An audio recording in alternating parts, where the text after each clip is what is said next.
Warahmatullahi wabarakatuh. Good morning, student. May Allah always blessing you wherever you are. Today we will discuss about narrative text.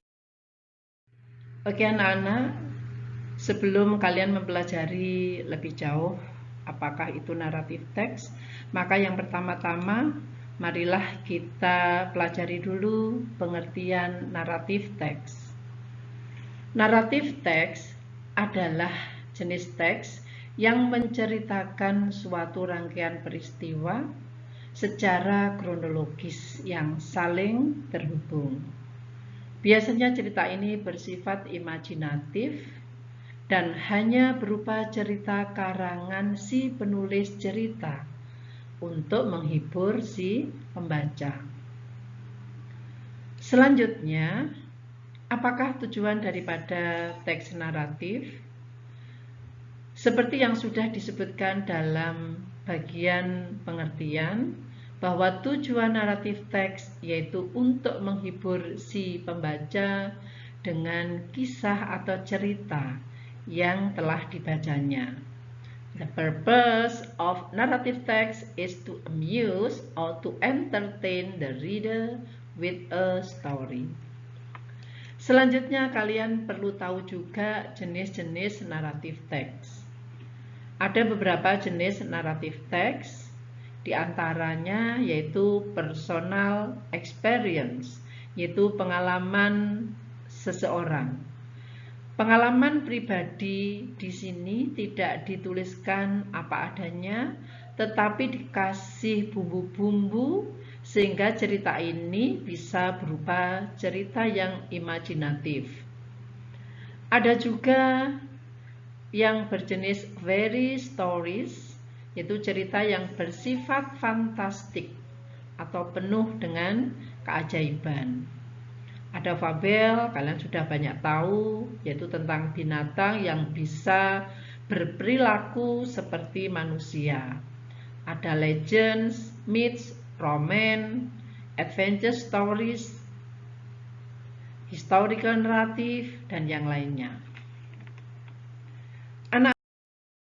Selanjutnya kita akan mempelajari tentang the generic structure of narrative text. Generic structure yaitu merupakan beberapa tahapan yang biasa digunakan dalam membuat sebuah cerita. Tahapan yang pertama yaitu orientation. Di dalam orientation, ini merupakan pengenalan cerita tentang apakah cerita itu. What is the story about? Selanjutnya, juga menceritakan tentang siapa pelaku cerita tersebut. Who is the participant of the story? Juga menyatakan di mana cerita ini terjadi. Where is the setting place? Dan kapan cerita itu terjadi? When is the setting time? Selanjutnya yaitu complication. Bagian ini merupakan bagian yang memunculkan permasalahan atau konflik yang terjadi di dalam sebuah cerita. Bagian complication ini juga merupakan bagian paling inti dari sebuah cerita naratif. Bagian ini biasanya ditandai dalam sebuah cerita itu biasanya ada pemeran antagonis dan protagonis. Pada bagian complication ini diawali dengan peran yang protagonis, itu biasanya yang menang dalam cerita itu, di mana pada klimaksnya pemain yang protagonis ini yang mulai menang. Selanjutnya yaitu resolution. Bagian ini merupakan sebuah solusi atau penyelesaian dari suatu konflik atau permasalahan yang ada di dalam sebuah cerita. Setiap permasalahan yang muncul dalam naratif teks harus memiliki penyelesaian. Penyelesaian tersebut bisa berakhir dengan bahagia yang biasa disebut dengan happy ending, atau sebaliknya berakhir dengan sebuah kesedihan atau sesuatu yang tragis yang biasa disebut dengan sad ending. Selanjutnya yaitu reorientation. Bagian ini merupakan pernyataan untuk menutup sebuah cerita.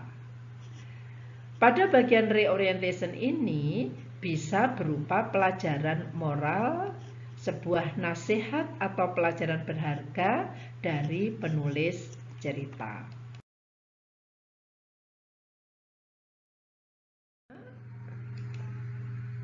Yaitu tadi kita sudah mempelajari tentang complication, yaitu adanya konflik dalam cerita itu. Kalian juga perlu mengenal dalam complication itu ada beberapa konflik. Di antaranya yang pertama yaitu physical conflict. Ini merupakan permasalahan yang muncul karena adanya konflik secara kontak fisik atau segala sesuatu yang berhubungan dengan fisik. Selanjutnya ada juga natural conflicts. Pada natural conflict ini merupakan permasalahan yang muncul karena pelaku dalam cerita ini berhadapan dengan kekuatan alam. Selanjutnya yaitu social conflict. Social conflict merupakan permasalahan yang muncul karena para pelaku di dalam cerita saling berhadapan di mana mereka bertemu pada saat yang bersamaan, namun memiliki kepentingan yang berbeda. Selanjutnya yaitu psychological conflict. Psychological conflict adalah permasalahan yang muncul saat pelaku dalam cerita itu berhadapan dengan dirinya sendiri. Hal ini biasanya terjadi ketika adanya pertentangan antara nilai baik dan buruk, sifat sombong dan rendah hati, sifat rakus dan tenggang rasa, dan yang lainnya yang saling bertentangan pada. Yang selanjutnya yang perlu kalian ketahui tentang narrative text yaitu the language features of narrative text. Language features of narrative text yang pertama yaitu kalian perlu mengetahui pola kalimat apa yang digunakan dalam teks naratif. Kalimat yang digunakan di dalam narrative text itu menggunakan simple past tense. Seperti pelajaran di kelas sebelumnya, kalian sudah mempelajari apa yang digunakan, pola kalimat yang digunakan yaitu simple past tense. Selanjutnya, permulaan kalimat biasanya diawali dengan kata keterangan waktu. Jadi ketika kalian melihat sebuah teks, lalu di awal paragraf, itu biasanya sudah ada tanda-tandanya, yaitu menggunakan keterangan waktu, diantaranya ada long time ago, dahulu kala, ada once upon a time.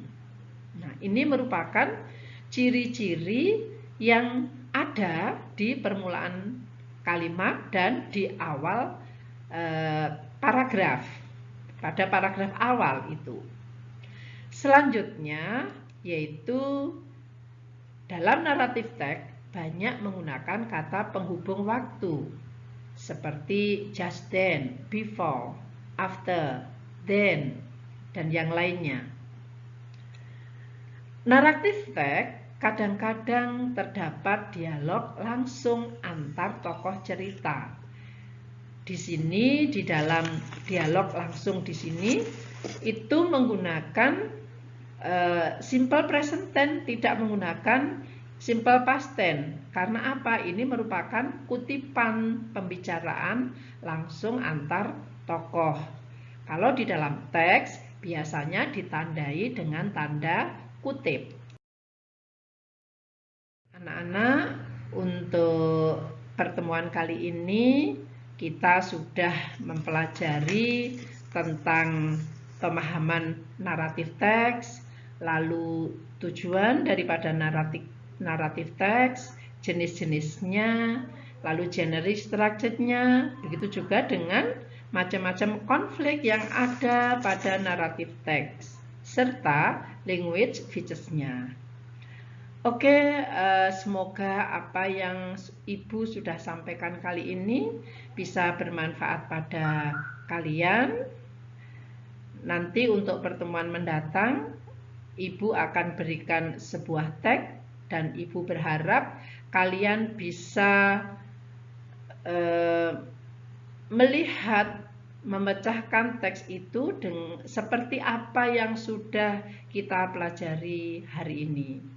Okay, thanks for your attention.